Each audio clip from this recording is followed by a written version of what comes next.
वक्त राजधानी रायपुर से आपको बड़ी खबर बता दें, केटीयू के एसोसिएट प्रोफेसर पर बड़ी कार्रवाई की गई है। कार्य परिषद ने बर्खास्त करने का निर्णय लिया है। विश्वविद्यालय ने बर्खास्तगी का नोटिस जारी कर दिया है। 15 दिन के भीतर शाहिद अली को इस मामले में जवाब देना है। छत्तीसगढ़ हाईकोर्ट से भी शाहिद अली को राहत नहीं मिल पाई है। तो एक बड़ी खबर, एक बड़ा अपडेट इस पूरे मामले में बता रहे हैं आपको। कुशाभाऊ ठाकरे विश्वविद्यालय से जुड़ा ये मामला है, जहां पर बड़ा एक्शन लिया है। कार्य परिषद ने बर्खास्त करने का निर्णय लिया है। शाहिद अली को एक हफ्ते में जवाब देने के लिए कहा गया है। विश्वविद्यालय ने बर्खास्तगी का नोटिस भी शाहिद अली के नाम जारी कर दिया है। 15 दिन के भीतर शाहिद अली को जवाब देना होगा। छत्तीसगढ़ हाईकोर्ट में अपील शाहिद अली ने की थी, जिसमें उन्हें राहत नहीं मिल पाई है।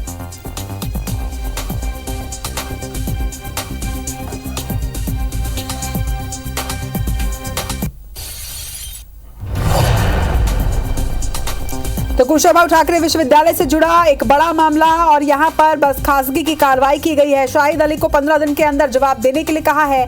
आपको बता दें कि कुशाभाऊ ठाकरे विश्वविद्यालय के प्रोफेसर शाहिद अली के खिलाफ एक्शन लिया गया है। 15 दिन के भीतर जवाब देने के लिए उन्हें कहा गया है और इसके साथ ही उन्हें बर्खास्त कर दिया गया है।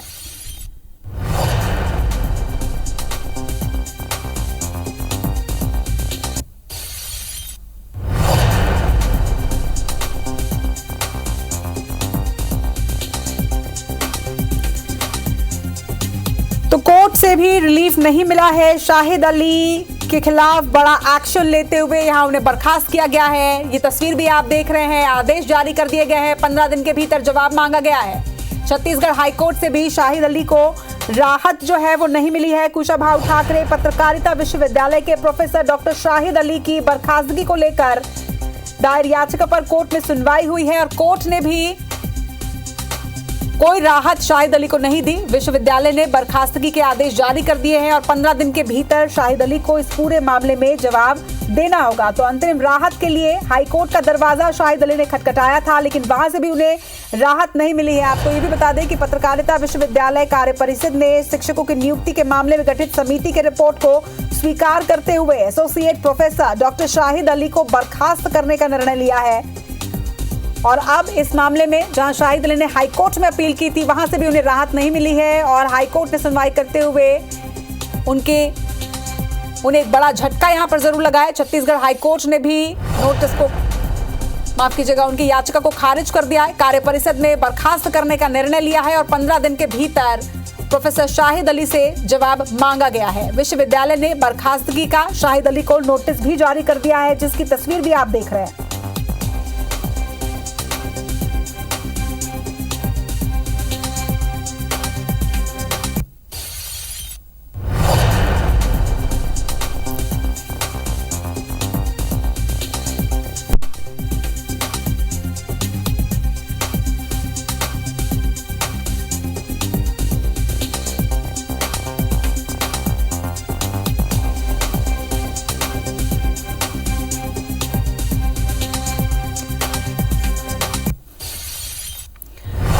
तो केटीयू से इस वक्त की ये बड़ी खबर आपको बता रहे हैं। कार्य परिषद ने शाहिद अली को बर्खास्त करने का निर्णय लिया है। एक बड़ा निर्णय, एक बड़ा फैसला। कुशाभाऊ ठाकरे पत्रकारिता विश्वविद्यालय और प्रदेश का एकमात्र पत्रकारिता विश्वविद्यालय है ये, जहां पर से जुड़ी ये बड़ी खबर है।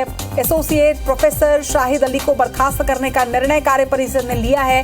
15 दिन का समय उन्हें दिया गया है। 15 दिन के भीतर उन्हें जवाब देना है। उन्होंने इस मामले में हाईकोर्ट में भी याचिका दायर की थी, लेकिन हाईकोर्ट से भी उन्हें राहत नहीं मिली है। कार्य परिषद ने अब शाहिद अली को बर्खास्त करने का निर्णय लिया है। तो एक बड़ा एक्शन यहाँ पर कार्य परिषद ने एसोसिएट प्रोफेसर शाहिद अली के खिलाफ लिया है।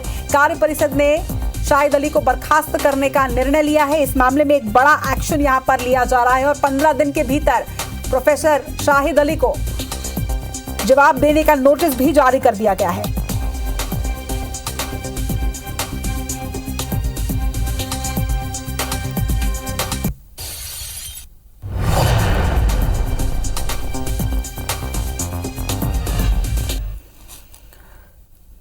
खबर खबरों में बढ़ेंगे आगे। आज भारतीय जनता पार्टी के संस्थापक पंडित श्यामा प्रसाद मुखर्जी की पुण्यतिथि है। आज ही के दिन 23 जून 1953 को पंडित मुखर्जी की कश्मीर में रहस्यमय तरीके से मृत्यु हुई थी।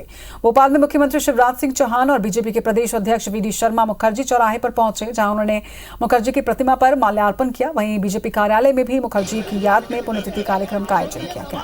इस दौरान सीएम शिवराज सिंह चौहान और वी.डी. शर्मा ने पंडित मुखर्जी के बलिदान को भी याद किया। डॉक्टर श्यामा प्रसाद मुखर्जी जी का बलिदान दिवस है। आज उनके बलिदान दिवस के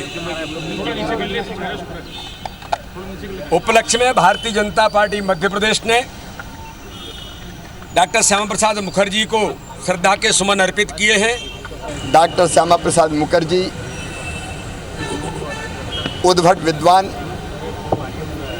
मौलिक चिंतक, राष्ट्रवादी विचारक, भारतीय जीवन मूल्य परंपराएं संस्कृति के पुजारी थे। मुरैना दौरे के दौरान केंद्रीय मंत्री नरेंद्र सिंह तोमर ने पटना में हुई विपक्ष की बैठक पर तंज कसा है। तोमर का कहना है कि बैठक में सारे विपक्षी दल शामिल नहीं हुए। कई प्रदेश के दल जैसे कि आंध्रा, तेलंगाना, उड़ीसा अकाली दल शामिल नहीं थे। जो कि दल बैठक में शामिल हुए, उन दलों के पास ना कोई मुद्दा है ना उद्देश्य। ये सभी दल हवाबाजी करने में लगे हैं। इसके साथ ही ये भी कहा कि विपक्षी दलों ने 2019 के लोकसभा चुनाव में भी एकजुटता दिखाई थी, मगर उन्हें उस चुनाव में भी मुंह की खानी पड़ी थी। तोमर ने आगामी चुनाव को लेकर दावा करते हुए कहा कि 2023 और 2024 में प्रचंड बहुमत से बीजेपी की सरकार बनेगी। देश का पीएम भी नरेंद्र मोदी का बनना तय है। एक तो विपक्षी दल सारे नहीं हैं, उसमें आंध्रा नहीं है, तेलंगाना नहीं है, उड़ीसा नहीं है, अकाली दल नहीं है।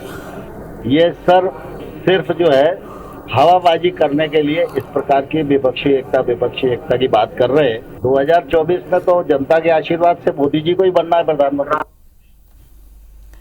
वीरांगना रानी दुर्गावती की गौरव यात्रा में शामिल होने जबलपुर पहुंचे वन मंत्री विजय शाह ने रानी दुर्गावती के बहाने कांग्रेस पर जमकर निशाना साधा। विजय शाह ने कहा कि कांग्रेस के राज में रानी दुर्गावती अपने समाधि स्थल को भी तरस गई थी, मगर अटल सरकार में न सिर्फ रानी की समाधि स्थल का निर्माण शुरू हुआ, वहीं फग्गन सिंह कुलस्ते को केंद्रीय मंत्री बनाकर आदिवासियों को न्याय देने की भी शुरुआत की गई। जिन्होंने उंगली नहीं कटाई शहीदों में नाम लिखा दिया, और जिनके जबलपुर गवाह है, जिनके तोप के मुंह में बांधकर जिनके चिथड़े उड़ गए, उन्होंने कुछ नहीं किया। मूछ के बाद और पूछ के बाद।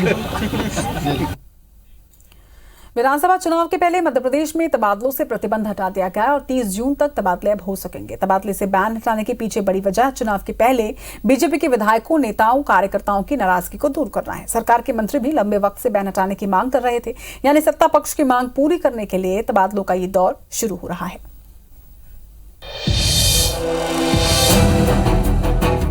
मध्य प्रदेश में संगठन के दबाव के बाद सत्ता पक्ष ने तबादलों को हरी झंडी दे दी है। बीजेपी सरकार ने हाल ही में ये निर्णय लिया है कि 15 जून से 30 जून के बीच तबादले स्थानीय स्तर पर किए जा सकते हैं। ये भी शर्त रखी गई है कि प्रभारी मंत्री के अनुमोदन से ही तबादले किए जाएंगे। जानकारी ये भी मिली है कि लंबे अरसे से तबादलों पर बैन की वजह से पार्टी के सीनियर पदाधिकारी की नाराजगी बढ़ रही थी। सत्ता पक्ष और संगठन को नाराज नेताओं की धमकियां भी मिल रही थी। हालांकि तबादलों से बैन हटाने के पीछे बीजेपी का मकसद विधायकों को मजबूत करना भी है, क्योंकि विधायकों की सिफारिश से ही प्रभारी मंत्री तबादलों को मंजूरी देंगे। मध्य प्रदेश में विधानसभा चुनाव के ठीक पहले तबादलों से प्रतिबंध हट गया है। 30 जून तक मध्य प्रदेश में जिलों के भीतर तबादले हो सकेंगे। तबादला नीति के तहत जिले में प्रभारी मंत्री के अनुमोदन से ट्रांसफर होंगे। वहीं तबादला नीति का विरोध भी शुरू हो गया है। तबादलों से बैन हटते ही तमाम तरह की अटकलें लगाई जाने लगी है। कर्मचारी संगठनों का विरोध भी शुरू हो गया है। विपक्ष के आरोपों की बौछार भी सत्ता पक्ष पर हो रही है। तो बीजेपी से संगठन का दबाव नहीं बल्कि महज रूटीन प्रक्रिया बता रही है। राजनेता कर्मचारियों को द्वेषपूर्ण भावना से चुनावी वर्ष में परेशान करेंगे। कर्मचारियों को ट्रांसफर का कोई लाभ नहीं होगा। इसलिए सरकार से हमने मुख्यमंत्री जी को पत्र लिखकर मांग करी है कि जैसी 2021 में ट्रांसफर पॉलिसी निकाली गई थी, उसी के अनुरूप ट्रांसफर पॉलिसी जारी की जाए, स्थानांतरण नीति जारी की जाए। कर्मचारियों की दृष्टि से जो नीति बनाई है ट्रांसफर की सरकार ने, वो कर्मचारी आम कर्मचारी के हित में है और उसी दृष्टि से तमाम पक्ष उसमें लिए गए हैं। और अगर फिर भी किसी संगठन को लगता है तो सरकार से संवाद कर सकता है। उधर तबादलों से बैन हटाने का फैसला कांग्रेस को हजम नहीं हो रहा। कांग्रेस का दावा है कि चुनावों में जाने से पहले बीजेपी कर्मचारियों की जमावट कर रही है और तबादलों के जरिए पैसे का प्रबंधन कर रही है। 4.5 साल खूब मलाई खाई लोगों ने तबादला उद्योग के रूप में। अब कार्यकर्ताओं से पूछने की बात कर रहे हैं और कार्यकर्ताओं को भी कोई तवज्जो नहीं मिलेगी। ये सिर्फ कतिपय लोगों का, दलालों का उद्योग बनकर रह जाएगा यह देश। मध्य प्रदेश में 5 महीने बाद विधानसभा चुनाव होने हैं। दोनों दल एक दूसरे की घेराबंदी के लिए पूरी ताकत लगा रही है। बीजेपी ये जानती है कि अगर शासकीय कर्मचारियों को जरूरत के मुताबिक मनचाही पोस्टिंग दे दी गई तो फायदा जरूर मिलेगा। कांग्रेस इसी फायदे से डर रही है। तबादलों में सत्तारूढ़ भारतीय जनता पार्टी के सांसदों, विधायकों और जिला अध्यक्षों की सिफारिश चलेगी। ऐसे में इसे बीजेपी के नाराज कार्यकर्ताओं को चुनाव के पहले मनाने की कवायद कहा जा रहा है। कैमरा पर्सन वीरेंद्र नागर के साथ विवेक पटिया, IBC 24 भोपाल। विश्व हिंदू परिषद के केंद्रीय प्रबंध समिति की बैठक 24 से 26 जून तक राजधानी के महेश्वरी भवन में होगी। इस बैठक में विश्व हिंदू परिषद राष्ट्रीय अध्यक्ष RP सिंह सहित VHP राष्ट्रीय पदाधिकारी शामिल होंगे। VHP के केंद्रीय महामंत्री मिलिंद पराडे ने जानकारी दी है कि इस बैठक में संगठन के 2024 में होने वाले लक्ष्य को तय करने के साथ ही उसे पूरा करने की योजना बनाई जाएगी।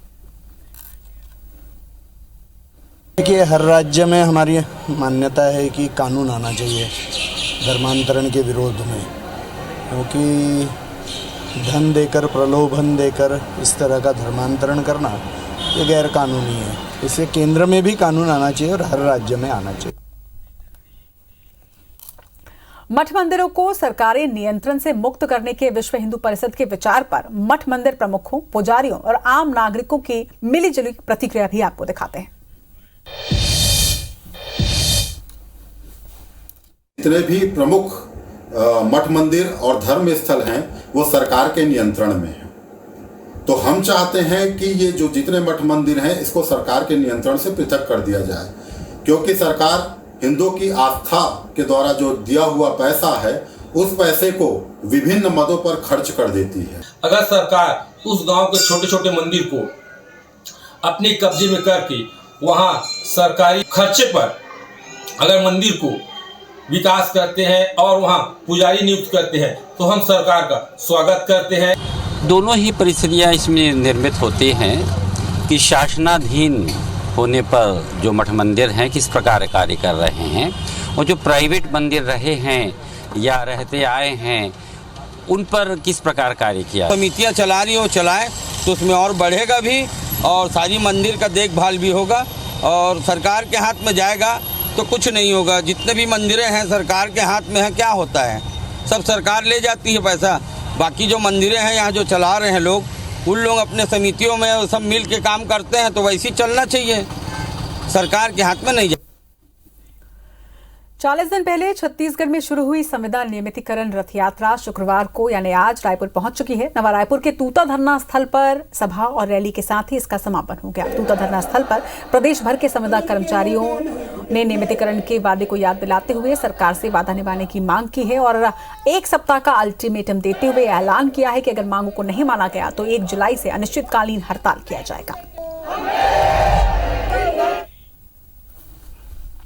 नमस्कार, मैं हूं राजेश राज और आप देख रहे हैं IBC 24 और आपको दिखा रहे हैं खबर छत्तीसगढ़ से है। पहले ये तस्वीर देखिए, ये गाड़ी है, दरअसल इसे रथ यात्रा का नाम दिया गया और आप सामने बैनर देख रहे होंगे संविदा नियमितीकरण रथ यात्रा। बात करते हैं तो ओवरऑल क्या मिला रथ यात्रा से 40 दिन के बाद। सरकार की तरफ से अभी हमें अंगूठा दिखाया जा रहा है, लेकिन हमें उम्मीद है कि इस बार अनुपूरक बजट में अपने लक्ष्य को प्राप्त करेंगे।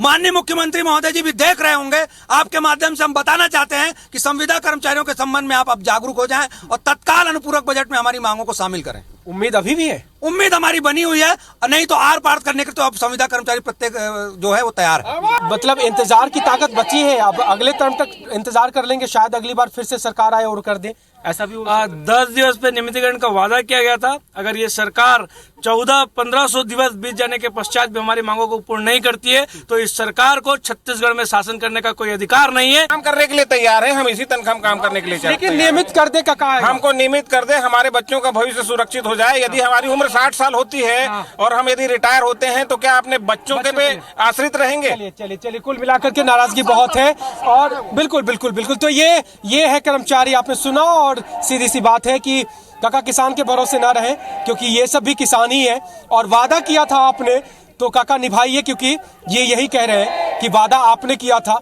निभाइए भी आप। कैमरा पर्सन अभिषेक के साथ राजेश राज, IBC 24 रायपुर। जबलपुर में आयोजित अंतर्राष्ट्रीय योग दिवस के कार्यक्रम के दौरान बीजेपी की राज्यसभा सांसद सुमित्रा वाल्मीकि के अपमान के मुद्दे पर वाल्मीकि समाज अब लामबंद हो गया है। दरअसल योग दिवस कार्यक्रम के मंच और आमंत्रण पत्र में स्थान न मिलने को लेकर खुद सांसद सुमित्रा वाल्मीकि ने अपना अपमान बताया और जबलपुर कलेक्टर की शिकायत CM शिवराज से की थी। राज्यसभा सांसद सुमित्रा वाल्मीकि के समर्थन में वाल्मीकि समाज भी अब सड़क पर उतर आया है। उस गैरसन ग्राउंड में मंच में हमारे वाल्मीकि समाज के गौरव राज्यसभा सांसद माननीय सुमित्रा वाल्मीकि जी के कुर्सी तक नहीं लगाई गई, ना ही इनविटेशन कार्ड में उनका नाम था। जब ये इस घटना से दुखी होकर कलेक्टर साहब से मिलने गई तो कलेक्टर साहब ने भी उन्हें काफ़ी देर तक बैठाला। ये पूरी राज्यसभा सांसद के साथ साथ पूरी वाल्मीकि समाज का एक नारी का अपमान है। इससे क्षुब्ध होकर हमने आज यहाँ पुतला जलाने का कार्यक्रम रखा था विरोध स्वरूप।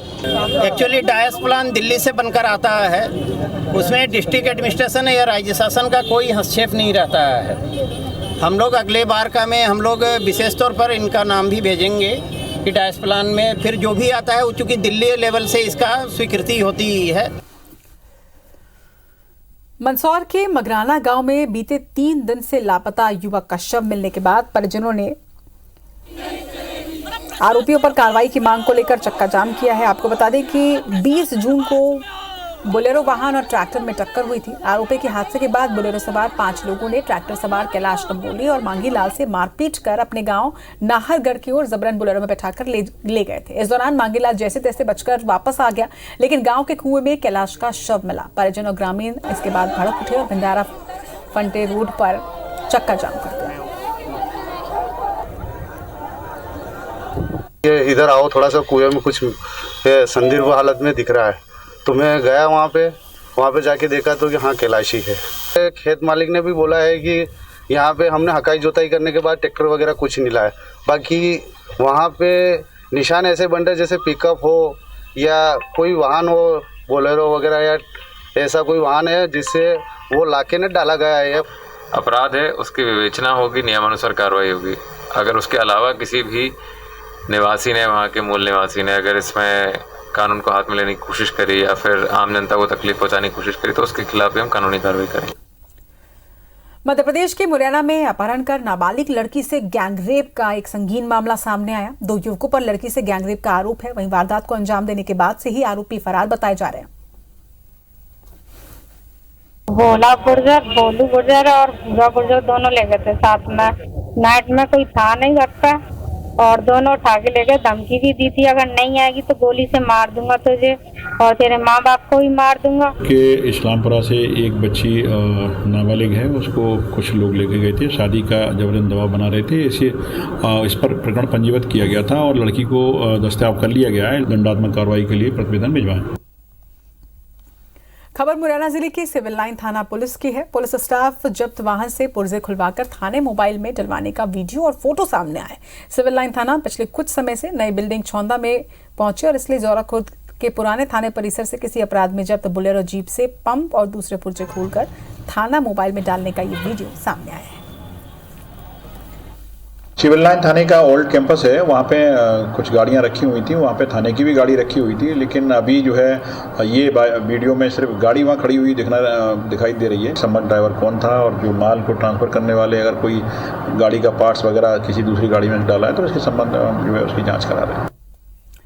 इधर ग्वालियर में आरपीएफ ने ट्रेन में टिकट की चेकिंग कर रहे फर्जी टीसी को धर दबोचा। युवक के पास से आरपीएफ ने फर्जी ज्वाइनिंग लेटर, आईडी कार्ड और कुछ सामान भी बरामद किया है। आरोपी युवक शिवपुर का रहने वाला बताया जा रहा है। उसने अपना नाम नरेश बंजारा बताया। वहीं ग्वालियर आरपीएफ को सूचना मिली थी कि बुंदेलखंड एक्सप्रेस में एक युवक टीसी बनकर ट्रेन में सवार यात्रियों के टिकट को चेक कर रहा है, जिस पर कार्रवाई करते हुए आरपीएफ की टीम ने युवक को धर दबोचा।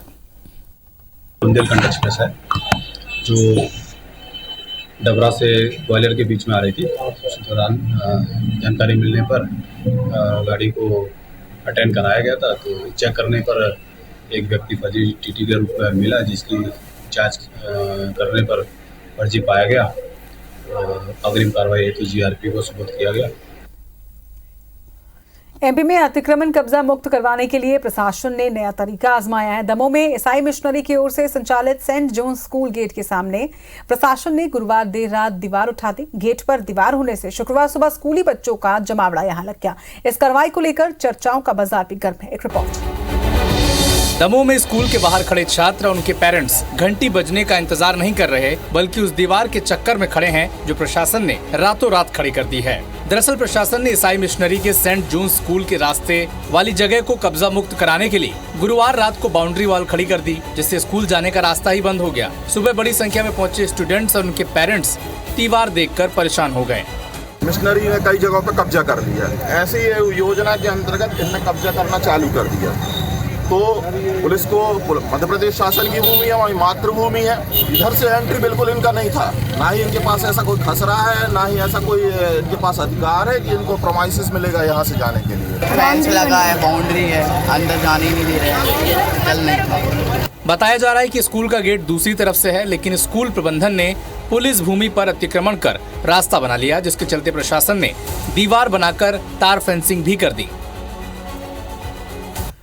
इधर बिलासपुर में अवैध कब्जा और अतिक्रमण पर बड़ी कार्रवाई की गई है। वर्षों से काबिज अवैध बस्ती पर निगम ने बुलडोजर चलाना शुरू किया और करीब 360 मकानों को यहां पर तोड़ा जा रहा है। हालांकि यहां पर जो कब्जाधारी हैं उनका कहना है कि यहां पर द्वेषपूर्ण कार्रवाई की जा रही है। कुछ लोगों को मोहलत दी गई है, वहीं कुछ लोगों को बिना मोहलत दिए ही उनके मकानों को तोड़ा जा रहा है।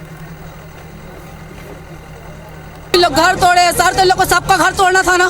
बीच बीच में चुन चुन के क्यों घर तोड़े बताओ? इन लोग को रिश्वत दिया गया है क्या? हाँ, सबको मकान मिला, सब रह रहे अपने अपने घर में, क्यों इन लोग को नहीं तोड़े? इन लोग को हम लोग मोहलत मांगे, हम लोग को एक दिन का भी मोहलत नहीं दिया। वो वाले घर को एक दिन का मोहलत दे, क्यों दे रहे हैं? हमको क्यों नहीं दे रहे हैं बताओ? रिश्वत दे रहे क्या? हम भी तो मांगे ना, हम भी कहाँ लेके जाएंगे? अपने इतना जानवर, इतना भैंस को कहाँ लेके जाएंगे बताओ? माननीय कमिश्नर साहब के आदेश से पुमिन को सबको नोटिस जारी किए गए थे और प्राय सभी को मकान अटल आवास अलाउड कर दिए गए हैं और इनके द्वारा वहाँ पर सामान पोजीशन भी ले लिया, सामान भी रखा है, मगर ये मकान इन्होंने छोड़ा नहीं था, तो साहब के आदेश से इसको आज तोड़ा जा रहा है। कितने यहाँ पर मकान है? 300 साढ़े 300 मकान है जो अभी सबको तोड़ना है। शिवपुरी के पोहरी थाना क्षेत्र के मरोरा आहेर गांव में 4 बदमाश किन्नर बनकर एक घर में घुस गए, जहां पर उन्होंने महिला के जेवर लूट लिए और इसके बाद भागने की कोशिश की, जिनमें से 2 बदमाशों को ग्रामीणों ने पकड़ लिया। इसके साथ ही पुलिस के हवाले किया गया है।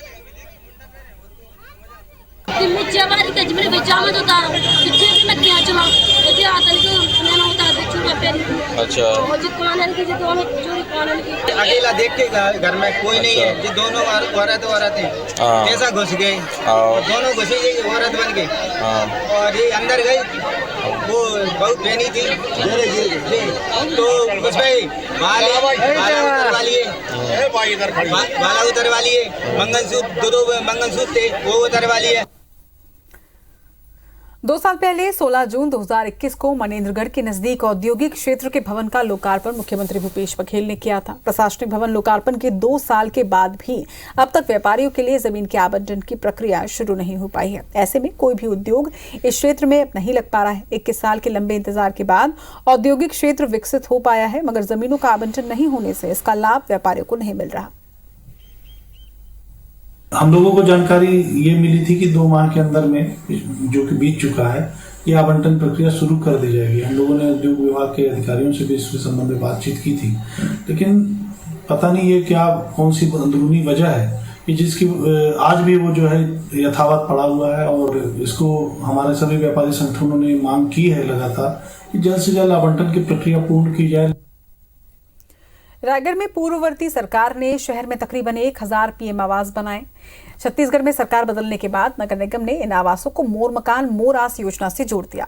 75,000 रुपए की प्रीमियम राशि को बढ़ाकर 3.5 लाख कर दिया गया, मगर 1000 मकानों में बमुश्किल 250 आवेदन ही इसके लिए आए। भाजपा का आरोप है कि नगर निगम ने केंद्र की योजना का नाम बदल दिया, राशि भी 5 गुना अधिक कर दी, जिसकी वजह से ही गरीब तबके के लोग योजना से वंचित हैं।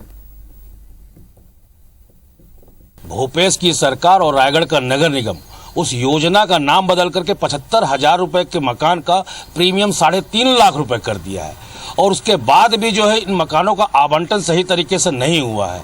आज स्थिति ये है कि 1000 मकानों में से केवल 200 मकान ही आवंटित हुए, उसका भी प्रीमियम नहीं मिल रहा है।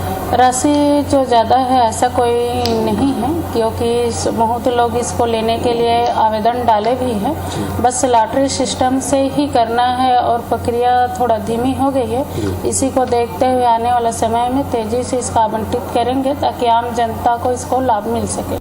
आपको एक स्कूल की रिपोर्ट दिखाते हैं। महासमुंद के एक निजी स्कूल की करतूत ने नौनिहालों के भविष्य पर किस तरह से संकट खड़ा कर दिया है। इस स्कूल ने राइट टू एजुकेशन के तहत बच्चों का एडमिशन तो ले लिया, लेकिन इस साल एकाएक स्कूल का नाम बदल दिया, जिससे अब पालकों के सामने मुश्किल खड़ी हो गई है।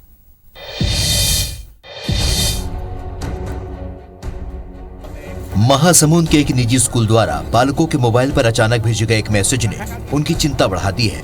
दरअसल मैसेज में स्कूल का नाम बदले जाने की सूचना थी। मैसेज में स्कूल खुलने की तारीख भी बताई गई, लेकिन शिक्षा के अधिकार यानी आरटी के तहत पढ़ने वाले बच्चों के पालक जब स्कूल पहुंचे तो प्रबंधन ने स्कूल बंद होने की जानकारी दी और आगे की पढ़ाई के लिए फीस जमा करने को कहा। हालांकि स्कूल की बिल्डिंग, हेडमास्टर और स्टाफ वही है। हैरान परेशान पालक शिक्षा विभाग के दफ्तर पहुंचे और गुहार लगाई, जिसके बाद जिला शिक्षा अधिकारी ने स्कूल पहुंचकर नए स्कूल का बोर्ड हटवा दिया और पुराने स्कूल के सारे दस्तावेज जब्त कर लिए।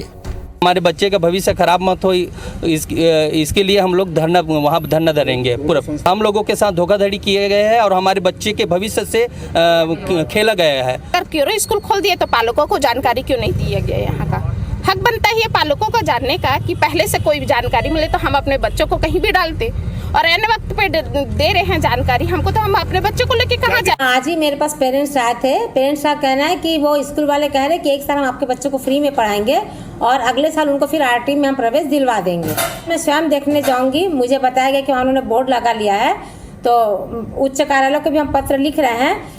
नियम तो कहता है कि स्कूल बंद करने और खोलने के 3 महीने पहले स्कूल प्रबंधन द्वारा शिक्षा विभाग को सूचना देनी पड़ती है और सारे दस्तावेज भी जमा करने होते हैं, लेकिन स्कूल प्रबंधन ने ऐसा कुछ नहीं किया। इस बारे में जब मीडिया ने सवाल किया तो स्कूल प्रबंधन के पास कोई जवाब नहीं था। डॉक्यूमेंट पूरा जमा कर दिए गए हैं। एक सिस्टम होती है कि स्कूल में हम लोग अपॉइंट करें, स्कूल चालू करें, स्कूल की सब स्कूल की बिल्डिंग का, स्कूल की टेबल बेंच है, सबकी जांच होती है। महासमुंद के इस स्कूल के कारनामे ने पालकों और बच्चों के भविष्य के सामने एक नई मुसीबत खड़ी कर दी है। अब देखना होगा कि शिक्षा विभाग इस पर आगे क्या कार्रवाई करता है। धनंजय त्रिपाठी, IBC 24, महासमुंद। अलीराजपुर जिले के कटिवाड़ा गांव में शिवराज सिंह यादव के बगीचे में पाया जाने वाला नूरजहां आम अपने आप में बेहद खास है। इसका स्वाद बेजोड़ है और आकार में भी ये दूसरे आम के मुकाबले 5 किलो तक होता है। 50 साल पहले उनके पिता ने आम की 2 किस्में जहांगीर और गुजरात के राजापुरी को ग्राफ्ट कर इसे तैयार किया था।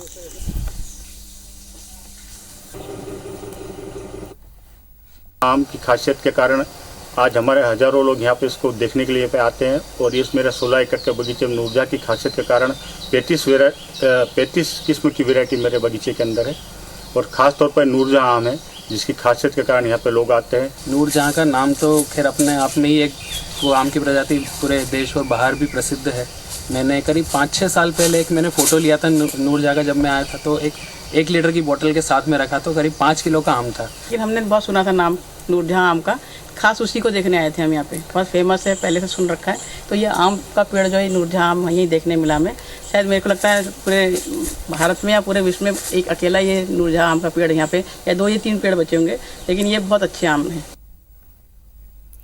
मुख्यमंत्री भूपेश बघेल ने एक बार फिर से बीजेपी पर जमकर हमला बोला। अमित शाह के दौरे को लेकर सीएम भूपेश बघेल ने कहा है कि केंद्रीय गृह मंत्री झूठ का पिटारा लेकर आए थे। छत्तीसगढ़ में धान खरीदी को लेकर झूठ कहा। वहीं पटना में भी हुई विपक्षी दलों की बैठक पर उन्होंने कहा कि विपक्ष के एकजुट होने से बीजेपी डर गई है। बढ़ गई है और जैसे जैसे आगे बढ़ते जाएंगे। झूठ का पिटारा लेकर आए थे, बोलते धान हम खरीदते हैं। धान यदि खरीदते हैं तो प्रधानमंत्री निर्वाचन क्षेत्र में किसान 1100-1200 रुपए क्विंटल में बेचने के क्यों मजबूर हैं? भारत सरकार तो पूरे देश के लिए है, तो ये कह देना कि पूरे देश के किसानों के धान को समर्थन मूल्य खरीदा जाएगा।